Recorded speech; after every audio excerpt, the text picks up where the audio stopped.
कमी, लॉकडाऊनमध्ये वर्दळही नाही, तरी देखील जुन्नर शहरात खड्डे कसे ही बाब विचार करण्यासारखी आहे। जुन्नर शहरातील रस्त्यांची मोठ्या प्रमाणात चाळण झालेली पाहायला मिळते। पायी चालणारे लोक असतील, वृद्ध व्यक्ती असतील किंवा ये-जा करणाऱ्या गाड्या असतील, सर्वांनाच मोठा त्रास सहन करावा लागतोय। लॉकडाऊनच्या काळात वाहतूक बंद होती, तरीही अशा प्रकारचे खड्डे पूर्ण शहरात पाहायला मिळतात, अशी नागरिकांकडून तक्रार देखील पुढे येतेय। आता स्थानिक प्रशासनानं या गोष्टीकडे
आज 24 तासमध्ये आपलं स्वागत आहे। धन्यवाद।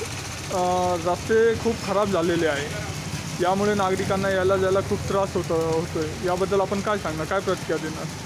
आपण पाहताच आहात इथं आता आमच्या मागच्या बाजूला पंचुमा पेठेमधले जे रस्त्याचं जे आहे गणेशोत्सव इथं साजरा होतो, त्याच्या आजूबाजूला हा रस्ता आहे। आपण जे उभा होता पंचुमा पेठेच्या चौकात उभा होतो आपण, तर यामध्ये आता आपल्याला मागच्या बाजूला दिसत आहे की भरपूर मोठाले खड्डे पडलेले आहेत। आता मोटरसायकलवाला गेला तरी त्याचा पाणी चालणाऱ्यांच्या अंगावर उडतं आहे, मोटरसायकलवाल्यांच्या पाठीला वगैरे या गोष्टींनी त्रास होतो आहे। तरी प्रशासनाने हे खड्डे भरण्याचा किंवा रस्ता दुरुस्त करण्याचं काम करावं ही आमची विनंती आहे। गणेशोत्सव आणि मोहरम दोन्ही संघ आलेली आहे, हो, त्याच्यामुळे रस्ते खराब झालेले आहेत। स्थानिक प्रशासनाने गावातल्या कामाकडे लक्ष द्यावे, त्याच्याबद्दल आपण काय सांगणार? नाही, त्याच्यामध्ये गणेशोत्सव आणि मोहरम हे दोन्ही सण एकत्र आलेले आहेत। त्यानिमित्तानं कोविडच्या याच्यामुळं मिरवणुका निघणार नाही आहेत, परंतु जे नागरिक आहेत त्यांना ह्या मूलभूत सुविधा आहेत त्यांना ह्या मिळाव्यात, की रस्ता व्यवस्थित असावा, काही खरेदी करण्यासाठी त्यांना शहरामध्ये फिरावं लागतं आहे, यानिमित्त त्यांचे सुरक्षेच्या दृष्टीने किंवा व्यवस्थित त्यांना फिरता यावं, यासाठी हे पाणी अंगा उडू नये, तर या रस्ते दुरुस्त करण्यात यावे अशी आमची सर्वांची विनंती आहे। नमस्कार सर, आज 24 तास वृत्तवाहिनीमध्ये आपलं स्वागत आहे। गावात रस्ते खूप खराब झालेले आहे, त्यात खूप खड्डे पडलेले आहेत, तर स्थानिक नागरिकांकडून खूप तक्रार होत आहे। गणेशोत्सव व मोहरम हे दोन्ही सण एकत्र आलेले आहे, तर आपण स्थानिक प्रशासन त्याकडे दुर्लक्ष करत आहे, तर आपण काय सांगाल? नमस्कार, जय शिवराय। प्रथमतः मी तुम्हाला आज 24 तासला मी धन्यवाद देतो। अतिशय चांगला विषय आपण या ठिकाणी घेतलेला आहे। जुन्नर शहरामध्ये खरोखर रस्ते अतिशय खराब झाले असून रस्त्यांची अवस्था खूप बिकट आहे।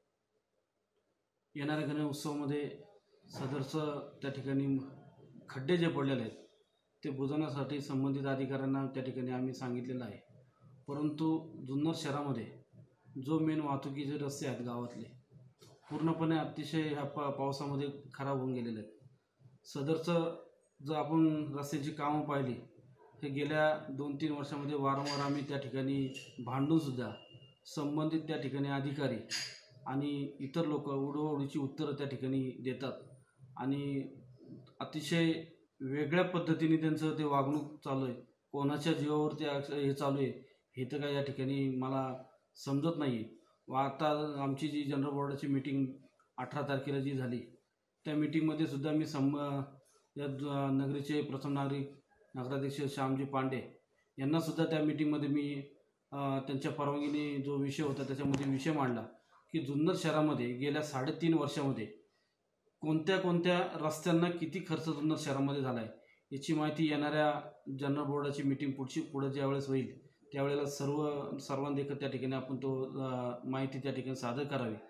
कोणते कोणते रस्ते केलेत, किती खर्च झाला आहे, त्याचबरोबर कोणत्या रस्त्यांवरती आपण ह्या 3.5 वर्षामध्ये दुरुस्तीसाठी खर्च टाकला आहे याची सर्व माहिती मी मागवलेली आहे. मंगळवार पेठ, परदेसपुरा, कुंभाळी, भाई कोतवाल चौक पूर्ण गावातले रस्ते अतिशय खूप खराब झालेले आहे. काही ठिकाणी गटारींची कामे झालेली आहे.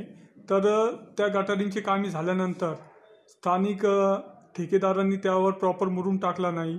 इथं मोठमोठे खड्डे झालेले, पावसाचे दिवस चालू आहे, खूप खड्डे झालेले. 2 गाड्या समोर आले तर नागरिकांना खूप त्रास सहन करावा लागतो या गोष्टीचा. बरोबर आहे. जुन्नर शहरामध्ये खरं तर पाहिलं तर रस्त्यात खड्ड्यात रस्ता ही गोष्ट खरी.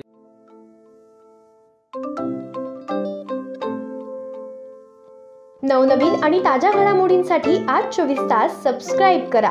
त्याचबरोबर बेल आयकॉनवर क्लिक करा आणि मिळवा आमच्या बातम्यांच्या नोटिफिकेशन्स. तसेच आज 24 तासची प्रत्येक बातमी आपल्याला कशी वाटली हे कळवा. लाईक करून, कमेंट करून आणि आमच्या बातम्या शेअर सुद्धा करा.